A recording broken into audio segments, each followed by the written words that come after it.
It's really great to see so many businesses in the UAE expanding so quickly, but with expansion comes a price. Many of the businesses that I speak to and talk to are in the process of taking facilities from banking institutions in the UAE because they need to either expand their mixed-use project, real estate project, or they need to buy a new factory, or they're expanding their warehouses, etc. Now, traditionally, banks have taken personal guarantees as a form of security in the whole pledge security documentation package that you tend to have to do if you take money from a bank. So this could include things like a mortgage over the shares, a security or pledge over the shares that you own in your business, some sort of pledge over the receivables being given to the bank to pay off the debt, etc., and many other methods.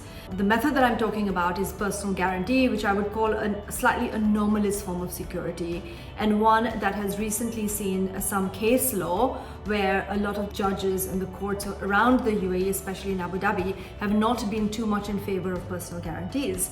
So be careful what you sign away, because a personal guarantee is really a document which says that you, as the owner or the founder or the majority owner of the business, stand behind the debt of that business. So if your business is unable to pay its debts, which it should be in the course of its own obligations to discharge, and if it's not able to meet the interest payments, etc., of a bank or a financial institution, you as the personal guarantor would have to step in the shoes, and you as the personal guarantor would be liable to pay those. So that is a big ask, and the only way you can get out of that in terms of all the assets that are in your name in the UAE would be to declare personal bankruptcy, and that is a whole other video in the making, right? Because that's a whole other topic. So the courts and the general mood, I would say, in the UAE is to ring fence businesses so that they have their own corporate veil around those businesses is respected. But many a time, because you're under pressure as a founder and an owner, you might want to give the personal guarantee,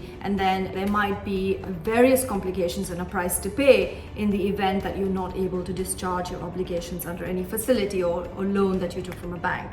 So watch out, read what you're signing, make sure you try to negotiate away from personal guarantees with the banks. Enforceability of personal guarantees has been a question mark in certain cases, so that's good to know as well. And make sure you discuss it with your advisors before you sign away anything to financial institutions, because they will hold you to it if you're unable to meet your debts. Those are my views on business today from Think Tank. Thank you so much for watching.